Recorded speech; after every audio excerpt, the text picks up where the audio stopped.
Welcome to the noontime lecture at the San Francisco Art Institute. I'm Claire Daigle, and I'm delighted to introduce my dear colleague, Meredith Tromble. Meredith thinks and makes generously and generatively in ways that are often collaborative, intermedia, and always interdisciplinary, engaging art and science in productive conversations. She's a true denizen of the in-between. Meredith's CV is a bit overwhelming. I was sort of like page 51, page 52. So this could be a very long introduction, but we have a hard stop at 1. Some of us have class. But I do want to highlight just a couple of Meredith's most recent accomplishments. She's now book series editor for Biotechne, Interthinking Art, Science, and Design for Bloomsbury Academic Press. She's the co-editor of the Routledge Companion to Biology in Art and Architecture, published in 2016. She has 2 forthcoming essays, one on the work of Gail Scott, The Hexapodarium, and another for a collection on the wide-ranging influences of the 19th century Scottish biologist Darcy Wentworth Thompson. The Vortex, Meredith's long-term shape-shifting project with geobiologist Dawn Sumner, has been shown in multiple venues, most recently at the Mondavi Center for the Performing Arts at the University of California, Davis. Today, Meredith's lecture addresses an issue pressing urgently upon all of us, the impact of COVID-19 on the art world. So thank you and welcome, Meredith. Thank you so much. Let me see if I can manage this screen share here. And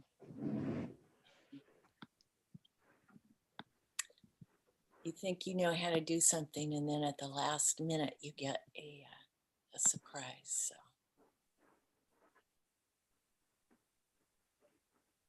Such as your cursor disappearing, which has been happening to me. So give me a minute, folks.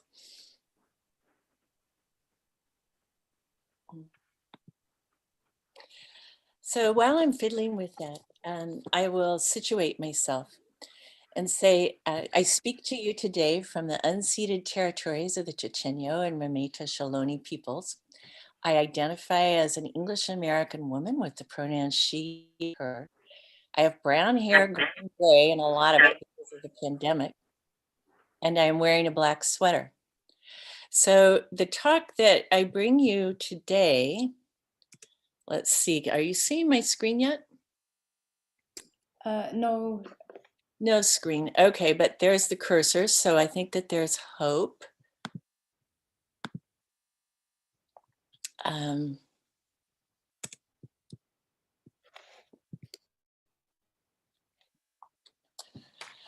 All right. I'm breathing deeply, and I hope you all will chat amongst yourselves for a moment. We can see it, Meredith. It worked, actually. Okay, good. Yeah. Thank you. We There see we full slide. Perfect. We're ready. It always happens. Okay, thank you, Meredith. Back to you. So the talk that I bring you today originated from the Viral Cultures Symposium that was hosted by Claire Nettleton at Pomona College. And it evolved through a talk for the College Art Association this February in a version touched by the difficult pandemic winter. I left a little bit of that winter gloom in today's talk as a reminder of what's at stake.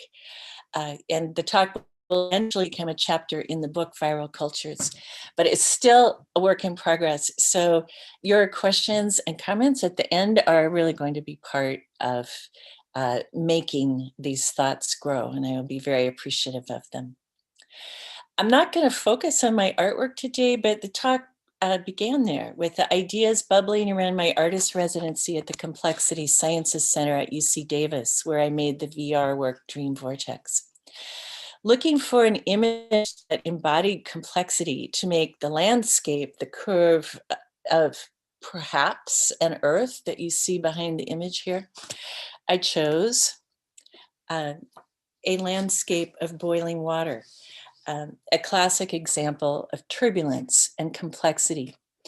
Before we dive into the talk, I ask you to imagine for a moment, to dive into the image with me, that this is our world. We stand in a bubble or use the ripples like stepping stones, but there's no steadiness, no predictability.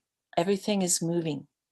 This is what happens when you pour heat into a system, and this is the emotional backdrop for my discussion of evolutionary metaphors of change in the global art system. I call this talk Notes because today I'm bringing you a network of images and ideas. The changes set in motion by the pandemic are still running, and they may escape my network altogether. Still, casting this net, I hope to capture something meaningful for questions that you too might have. You, an SFAI participant or friend, and thus definitionally a member of the global art system. You, a person alive in the node of the great elastic network of imagining, making, and marketing art, whatever that might be. You, with me, alive in a moment of stress, in and out of the art world. What meaning are we as makers to make of this time, and how are we to think of our future? I'm going to start by suggesting a way of noticing how we are thinking about change now. How are we describing the shift to our system? Magda Sawin, co-founder, Postmasters Gallery. The current virus may well be the equivalent of the asteroid that killed the dinosaurs, because sometimes the system has to be destroyed in order to be liberated and to make room for evolution. Mitchell August, art dealer. The art world, like many other communities, is passing through an evolutionary bottleneck, and its genetic structure is about to change in unforeseen ways. Which organisms, galleries that is, squeeze through to the other side is as yet undetermined, as is what they will look like when this ends, but change will happen. Jerry Saltz, art critic, quote, over the last decade or so, the art world in peril has seemed to lose the ability to adapt. Sawin, August, Saltz, they use evolutionary language and metaphors to talk about change in the art system. They speak of destruction, unpredictability, and peril, along with change and opportunity. I will ask you now, how does this language, how do these evolutionary metaphors make you feel? Does it make you want to dive under a rock, push your way up to the front of the bottleneck, head for the exits? I think I felt all of those things this past year. And then feeling that fear and anger were closing down my vision, I began looking for levers to shift the conversation. Evolutionary metaphors, which speak to the entanglement of living beings with their environment, could speak to our snarl of natural, social, and economic catastrophes. It's not the only way to talk about it. There are other fields of metaphor that could describe art world connectedness. For example, the critic Jack Burnham used the metaphor, art is information, writing, a major illusion of the art system is that art resides in specific objects. In essence, all institutions which process art data, thus making information, are components of the work of art. In a moment, I will discuss a metaphor that integrates information with evolution, but first let me reveal why I care about the action of these metaphors, why I even want to think about how they work in relationship to the question, what should we as artists, educators, students do next? In March, as Brian Boucher reported in Art News, our school, the San Francisco Art Institute, quote, suspended academic programs indefinitely as a result of a long brewing financial crisis that was disastrously worsened by the epidemic. March 17, 2020, City of San Francisco implemented a shelter-in-place order for all residents. The last students left the building. The guard made rounds, locked doors. The bicycle rack was down to bikes left by students stranded off campus. and the parking lot empty. A few days later, all faculty and staff received layoff notices. It was grim, I'm sure you remember. There were many official and unofficial conversations about what to do. I heard talk of competition and predatory lenders, that there was a strong survival in our institutional environment. I began to wonder how this language interacted with our collective understanding of our options and potentials. By June, it was clear that these problems were not ours alone. I don't have to tell you that higher education generally thrashed through changing in-person classes to online instruction, changing a predictable schedule to nobody knows, changing from international circulation to life at home. Another way of describing what we experienced is that we went from a world where planning could occur on the basis of historical information to a world in which the past had a highly unpredictable relationship with the future. In response to a survey on the impact of COVID on higher education conducted by the Center for Organizational Leadership at Rutgers, a dean wrote, quote, "My analogy here is the punctuated equilibrium theory of evolution. There are times or events that turn the world on its head. Unfortunately, those periods are one in which there is loss, and I believe that we will see a great deal of radiation in higher ed, but also a lot of extinction." But here I am, talking with you, still a professor, still an artist with an institution, and a teacher with students. Love for the school and hard work brought aid from others that lets the school exist now. In this past year, what a future. The school turned inside out. The people left the building, but we kept making the school. The outdoor exhibition program kept the building alive night and day, projecting art films on the school's tower and showing Rigo 23's huge sculpture of Indigenous activist Leonard Peltier on the school plaza contemplating Alcatraz. We taught online while the school community met virtually to reimagine the school. Perhaps many of you listening contributed to those meetings. Now, a half step beyond imagining a future, bringing those visions into conversation with the world as it exists.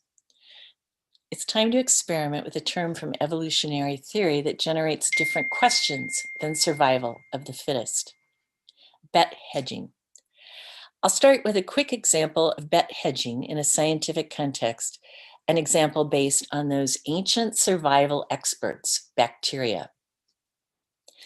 In 2018, scientists Sarah Marzan and Jim Crutchfield published a paper describing the epigenome, the factors around the genome that determine how it will be interpreted as, quote, a mechanism to remember the environmental past.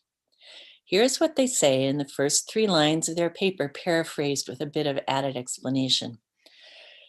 Individuals within a population of bacteria can have exactly the same genes, but different bodies, phenotypes, because there are always imperfections in how the genes are reproduced and translated. The variety this noise produces in bacterial bodies gives evolution something to work with. But instead of transitioning to a fittest state, as selection once theorized, that population holds on to phenotypic differences, increasing its capacity to thrive in more than one environment. This is bet hedging. They continue, it may seem strange that a population of organisms should not simply express the phenotype that grows best in the most probable environment. Imagine, however, that the environment fluctuates somewhat unpredictably. If organisms only express that single body type, then the population will go extinct.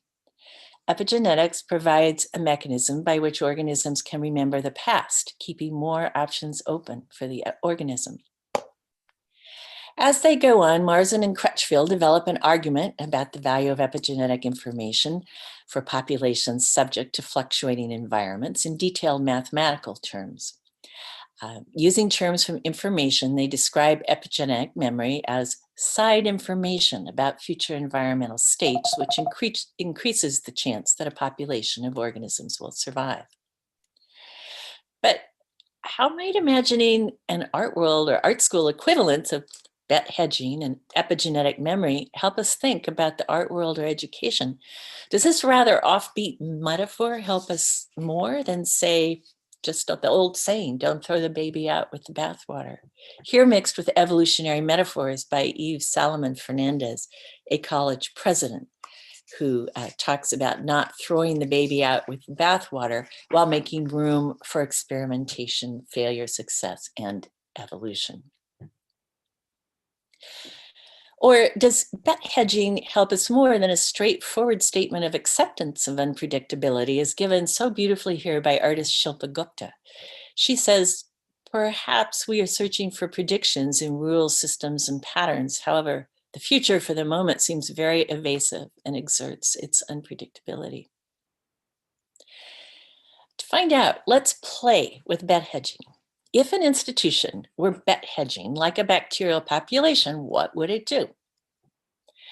Maybe bet hedging means preserving the school archive is a priority.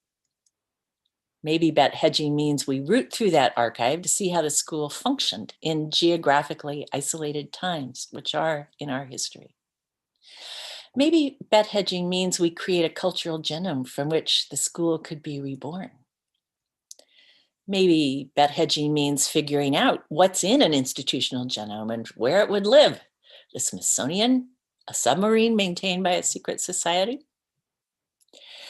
Maybe bet hedging means bringing Indigenous histories and ideas into play on the site. Maybe bet hedging means feeding all the school's past data to an AI to see what possible structures it generates. And maybe bet hedging is just a step towards other generative metaphors. In the fluctuating conditions we face, the most urgent reason to stretch for a new metaphor is the stretch, not the particular metaphor.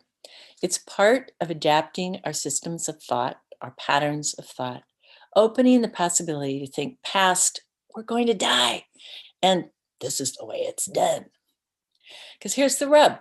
Even if we and other artists and schools and galleries survive the pandemic, the past is still not going to be a good predictor of the future of the global art system. Global warming is no longer a thing to be averted, but a thing to which we must adapt, and it affects everything.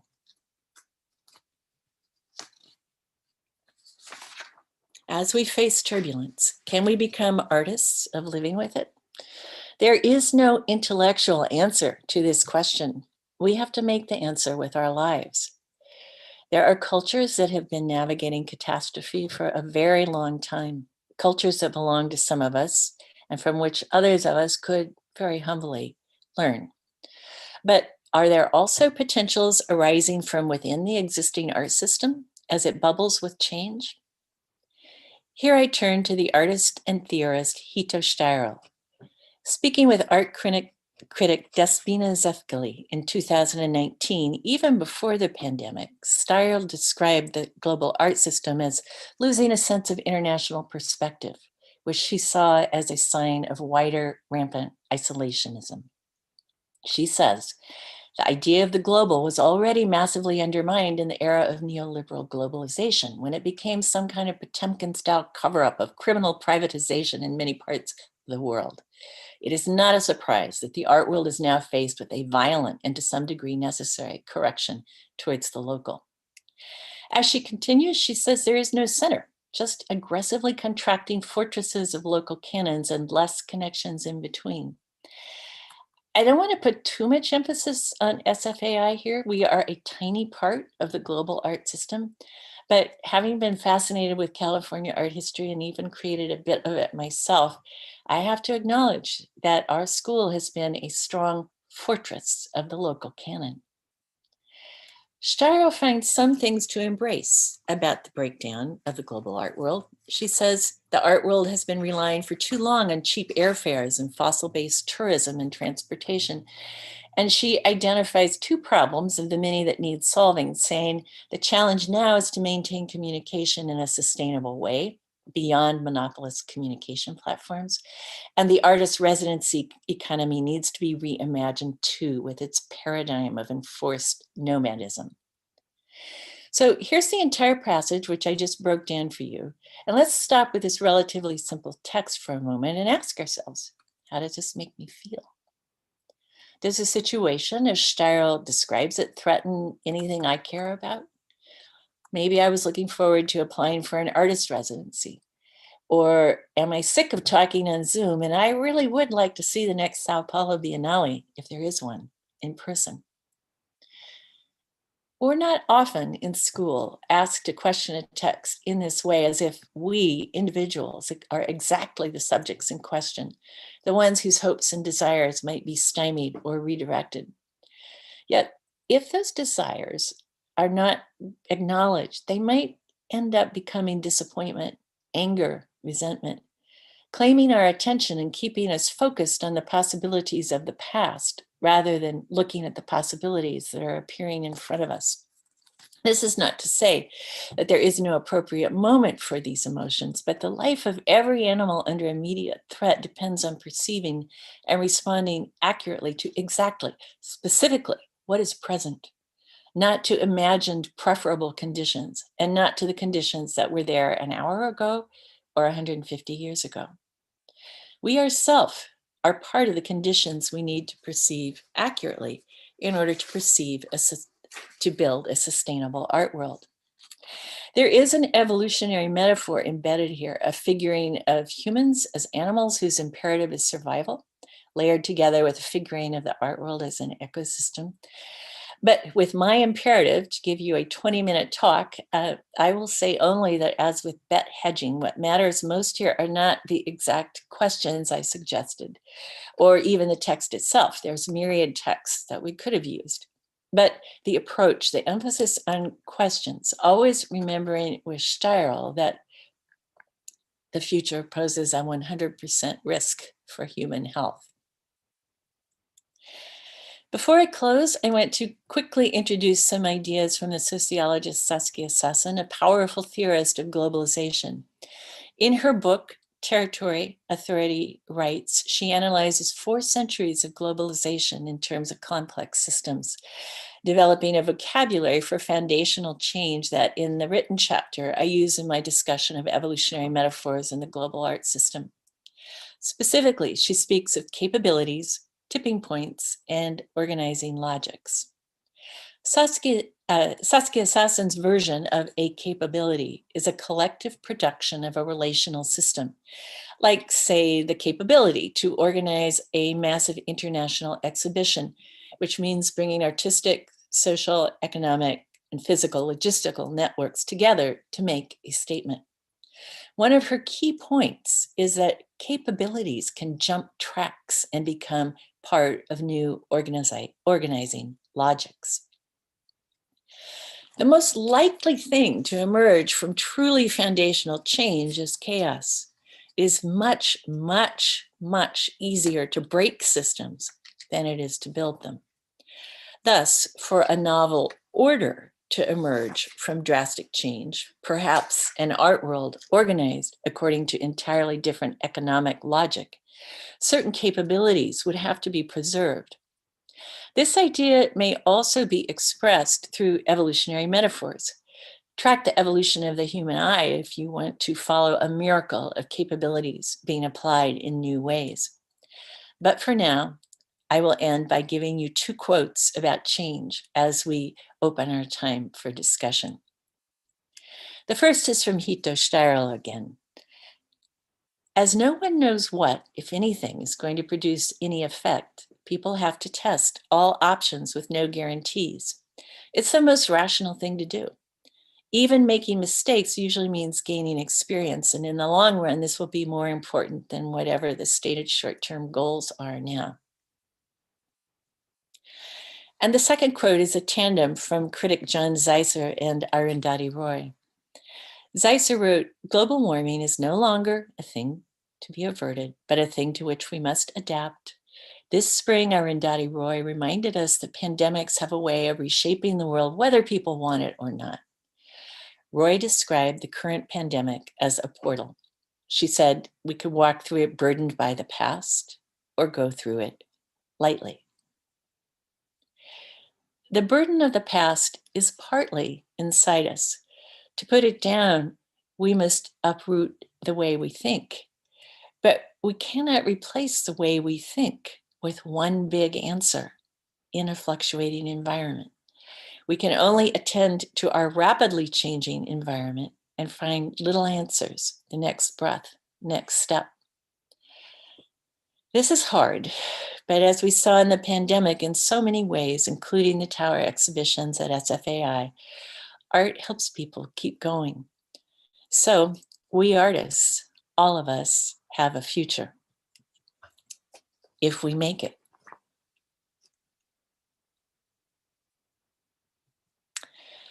So thank you for listening. And with that, I would like to open the floor for thoughts and questions. There's a lot more behind all of this that we could dive into for if there's things that you're curious about. And I would love to hear what you have to say.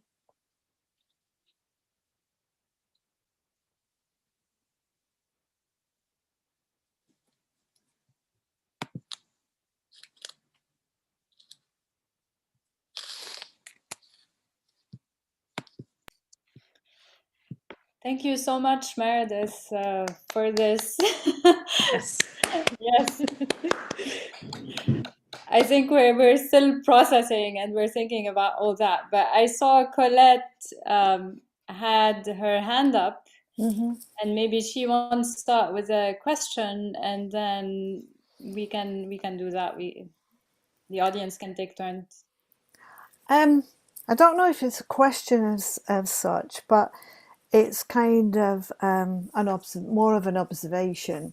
That I mean, I thought it was very, very interesting and very insightful what you talked about, but it kind of made me think about, the pandemic. I mean, in a way, it's kind of like the pandemic was a wake-up call to everything. I think this has all been brewing before, but we were all blinded by it, and we were all going on in our ways. I'm going to college, don't care, I'm going to do, all this kind of stuff. But I think what the pandemic has done has woken everybody up and has given us all a shock to the system, which could be a good thing. So that was just an observation. Yes. And I think that I've been thinking a lot about the idea of capabilities that we might have, that we might be more aware of, having gone through the pandemic experience. And I must tell you that the idea of capabilities, it's something to wrap your head around. And because as Sasan is using it, she's really talking about things which in the lifespan of an individual, they're much bigger than that. Things that develop through centuries, technological capabilities, social capabilities. And so they're very hard to see. But the pandemic, ripped away a lot of things. And I think if we care about a global art system where people are in contact with each other in a certain way, and we certainly had a massive development of one kind of capability of being in contact that could perhaps be repurposed in different ways to maintain some of the exchange of ideas and the contact between peoples with different points of view. And this is, I'm framing it the way I am because I think just to speak of it as like we're going to teach online really doesn't get at the depth of what we need to be thinking about. I think it's much, much bigger and stranger than that. So. Meredith? Yes. May I ask, I'm not even sure how to formulate this as a question, but I feel like we're sort of living in this site of so much possibility. And I've been, okay, so we're reading in class Halberstam's The Queer Art of Failure right now, and thinking about the way we think about failure as a kind of resistant strategy. And, you know, and I've been thinking a lot about SFAI's situation, but the conundrum is we can think of our situation as a anti-capitalist resistance, but also, you know, what happens when we fail completely financially, then we're gone. You know what I mean? It's sort of like embrace failure in a certain way, but so I've been thinking a lot about sort of that question. And I'm also, I don't know, it's not even a question, but I've also been wondering about the way subjugation can become subversion, you know, and wondering if maybe we become a virus in the art system, you know, maybe, anyway, so that's a whole bunch of thoughts. So you can go wherever you'd like from there. Oh, so many places. And but I'd like to bring up one thing here, which is that there is historical information that we could use that might be useful in thinking. And there have been wonderful, deeply influential, powerful art schools that have failed. And, you know, of course, a great example is the Bauhaus. And when you think about the Bauhaus, what happened to the Bauhaus is with the dispersal, different kinds of curriculum went all over the world, and we're still using exercises that were developed at the Bauhaus in our classes today. So the Bauhaus didn't really die.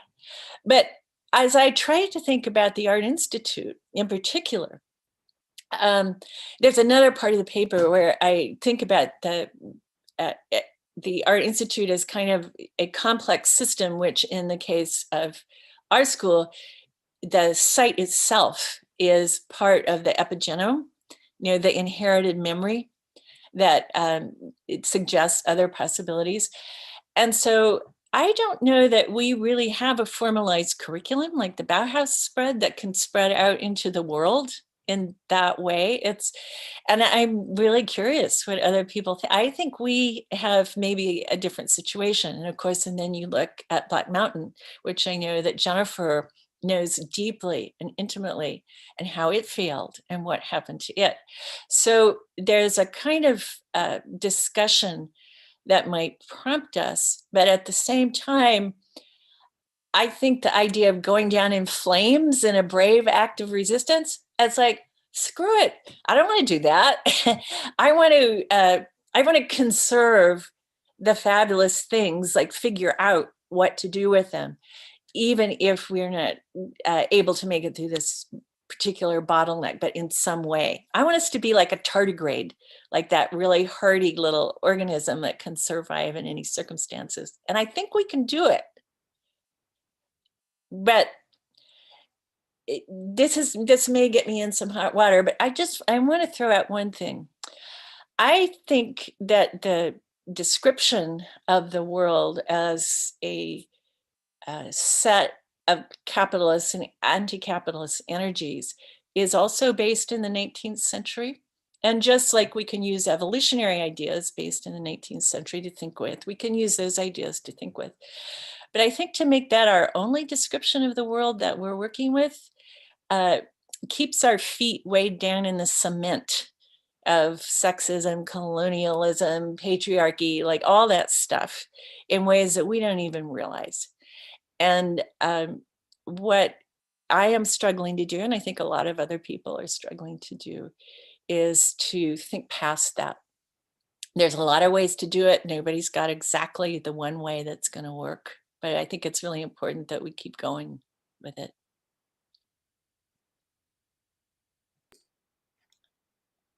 Thank you, Meredith. There's a question for you from Ala in the chat. How do you see your art and or scholarship changing and adapting? Yes. So the sometimes it seems to me like my art and scholarship have been always about change and about nothing but change. So there's a kind of a kind of flexibility in pursuing the intuitive questions that I have that keeps leading me into strange places. And I so I feel, for me, like interacting with the study of complex systems has been a really generative and sustaining way to keep bringing back to encountering the world. And I think this is partly because it gives a way of thinking about things which maybe doesn't place so much emphasis on blame and anxiety, but gives a way to separate the individual from the system and realize that systems are impersonal. I mean, they may emerge from what humans are doing, but they're not human, and they're not completely under anyone's control. You know, when you're really talking about a big system, they have their own logics and their own ways of making things happen. And the other thing about thinking about things in a complex way is that the scale that you're talking about is always a big question. If I'm talking about an interpersonal relationship, that might be different than talking about a big social and political thing. And I think we're not very good at defining those kinds of boundaries and how to interact within them.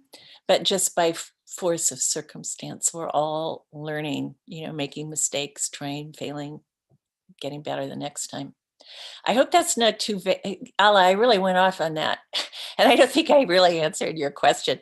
But I guess one last thing, the final part of it is that making art for me, is such a good way to find out what I'm thinking and to kind of encapsulate some of the weird intuitive qualities of all this stuff, which I'm struggling to speak. So.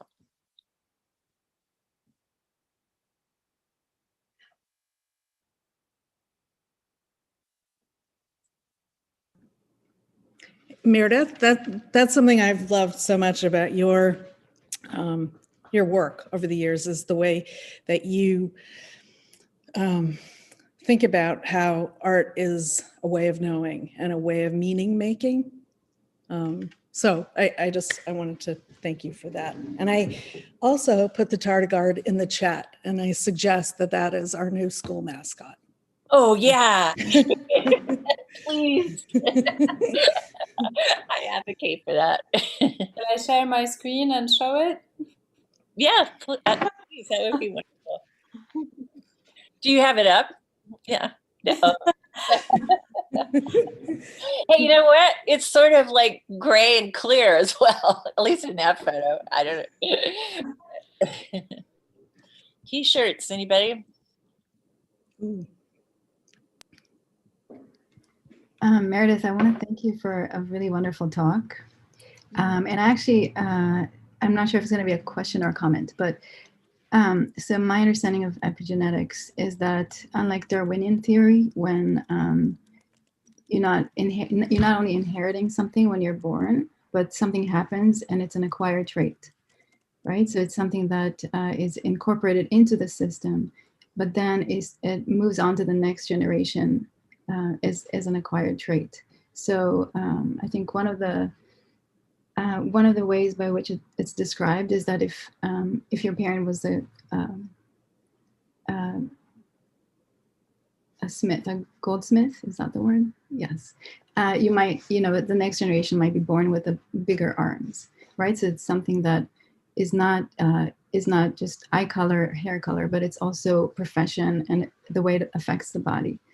So what's interesting about SFAI is that it is inheriting 150 years of history, but there's also the more recent acquired traits of the pandemic and what we can learn from it. So maybe it is actually a really good moment that, we have the baggage of the 150, but then we have to remain agile and really learn from this really fast moving experience, not only by the fact that it happened in just a very short term of this year, but also the way the world is going with technology, just fast forwarding so many different aspects of our lives.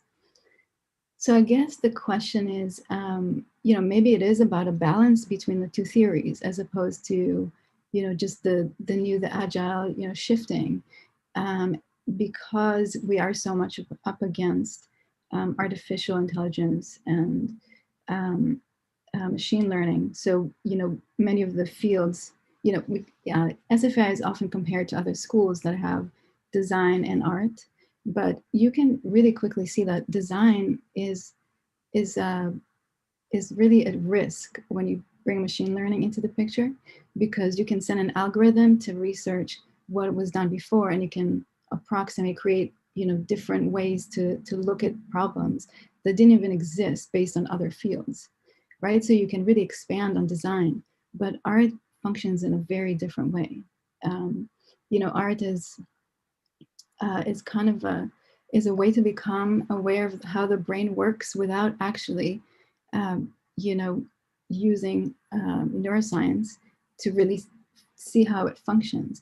So what artists do is they kind of embody that. They give it a face. If you look at op art, for example, it may be a really good way to really see how, the brain can really find patterns. The brain can see the negative space. And this is where, scientists have been learning about how the brain works based on the way artists analyze this information.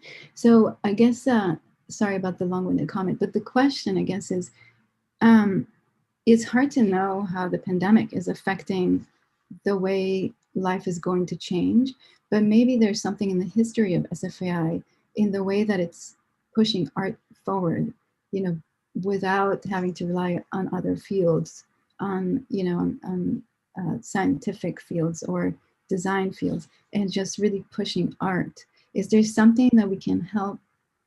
Is there a way for us as educators to push art forward in a way that's really unmediated and maybe helps make these learnings progress really, really fast? Can we make leaps, in other words, by the way we teach? I guess it's a question. I'm sorry. That's such a great question. I want to respond just to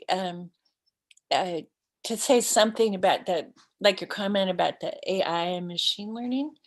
And I do have kind of a position in this, which is I think that in general with technology, I think in the future we're going to need everything we've got. We need all the tools. We need all the culture. It's like we need it all. But I also think that it's useful to realize that the machine, when I said that complex systems the system is not human. And then you talk about what's different about art. And I would say, so what's different about art is that it's human. And that if we can really treasure and interact with that and think about, well, realizing that other things are tools, but they're also driven by human desires.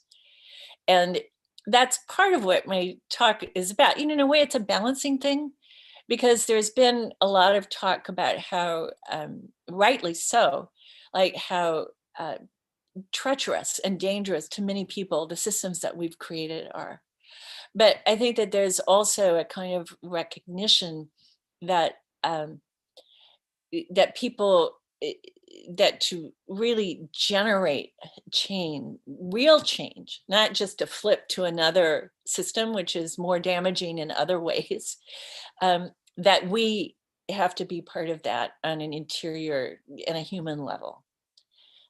Because what we need is human change. I mean, those desires did not come from the system that was here before us, So, yeah. Thank you. Okay, thank you, Meredith. Thank you, Ori. Giuliano, you want to ask your question?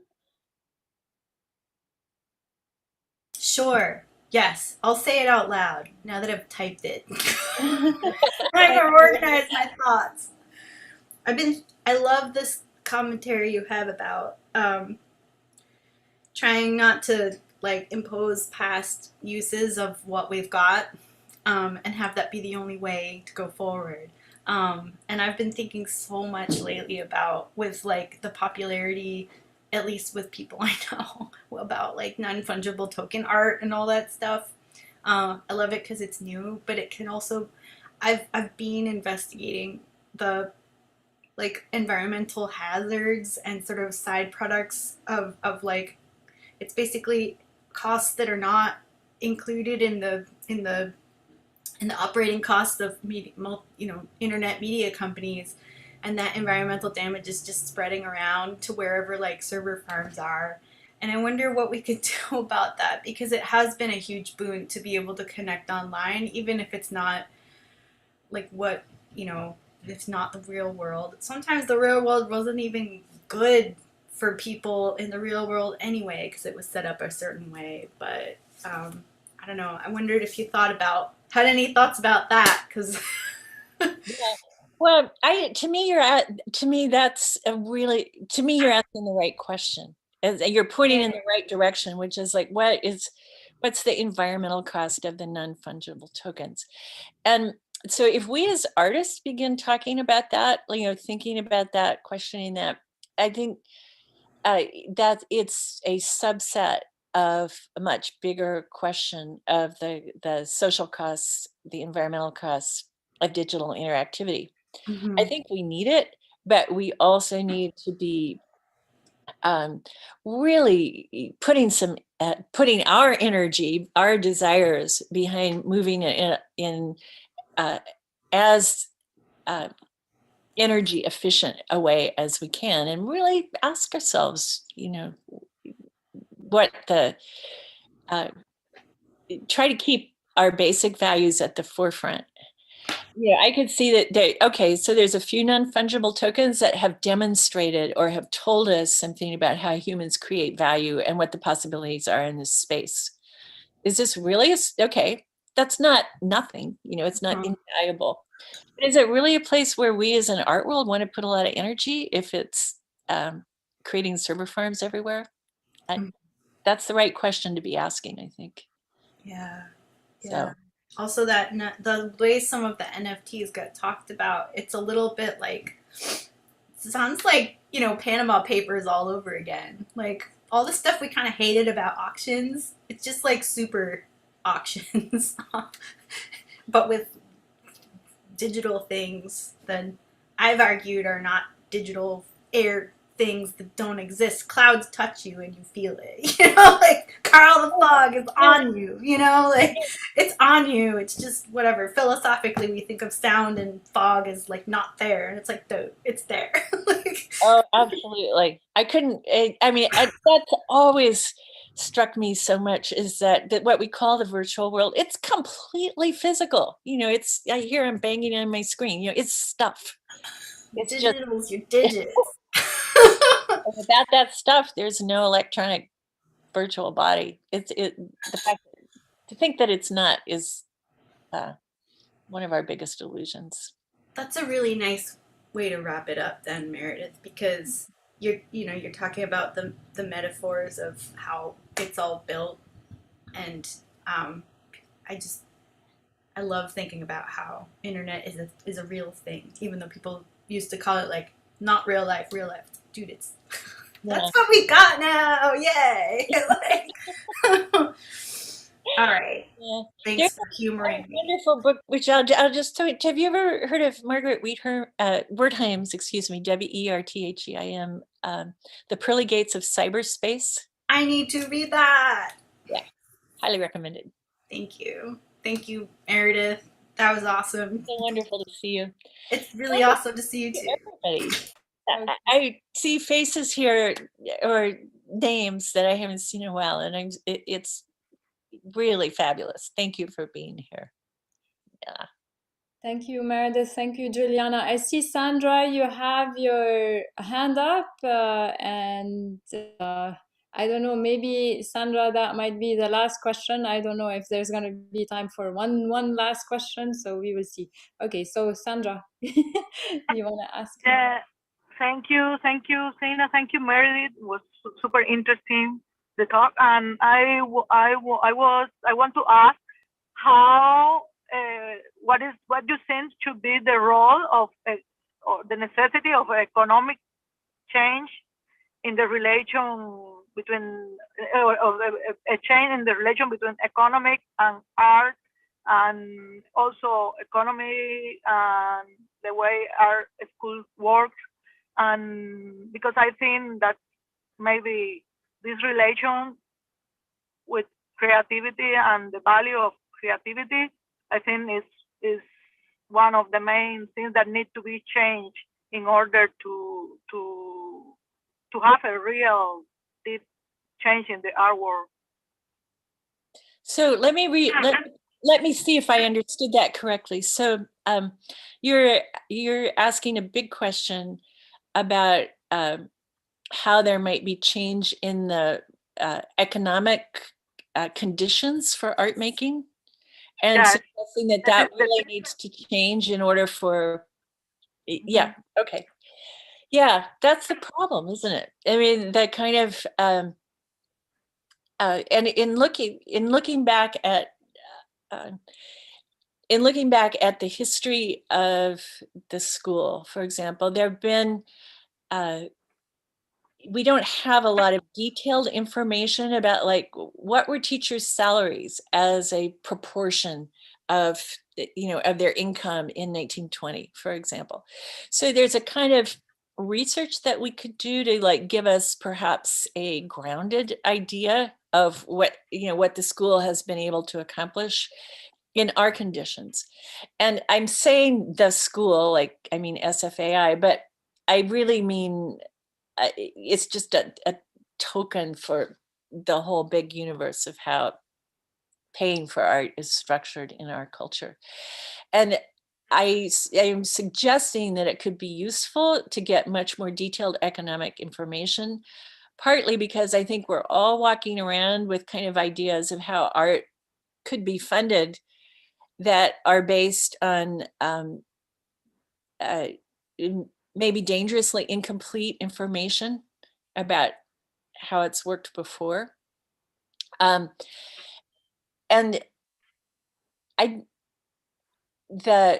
so I'm suggesting that I think what I have seen is that the art world, as I experience it, has sort of toggled between the idea of a gift economy, like you do it for exchange or because it's an ethical thing to do or you want to do it. And that's a very powerful driver and motivator. And then on the other side, there's a sense of discomfort because that doesn't fit easily into the capitalist system of exchange in which we're embedded.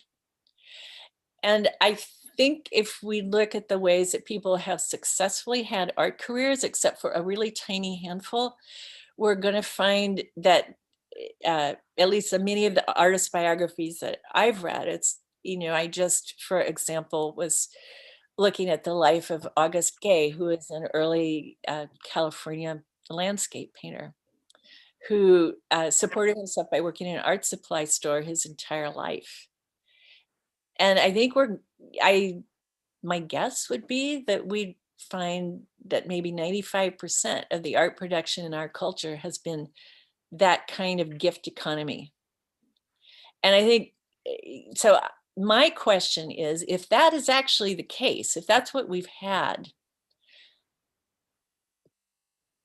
could we think about that in a different way in relationship to education? Because I think we're educating people for the 5%, that we know more about. And in a very practical way, I just think flexibility is the key to a future in which no one is going to have economic certainty. I really don't think, that being able to make a plan for what your future will be 50 years in the future, I don't think that's a thing that's going to continue. We would all like it to, because it's miserable to live with precarity. But I think that the way through this is developing the kind of, I think the right direction is part of what's been happening at the school, developing the kind of interpersonal networks to help each other through tough times, and something which I don't know what it is yet. I'm not an economist. I'm not really an expert with money, but I sure want to talk to people who are. And I think as a school, we would really benefit from a deep dive into some more economic information of all types. So, Meredith? I hate to stop you Oh, there, but you've left so many questions hanging in the air, and this is where real life would be nice, because we could just step outside and continue the conversation and toast you. But for the moment, thank you so much. You've given us so much to think about. So. Please, everybody, go enjoy the rest of the afternoon, and thank you so much for Thank being here. Thank you, Meredith. Thank you, everyone, for being here. Thanks, Claire. Zaina. Thank you. Thanks so much. Zaina, would you copy the chat for me? Yes. Oh, I just did it.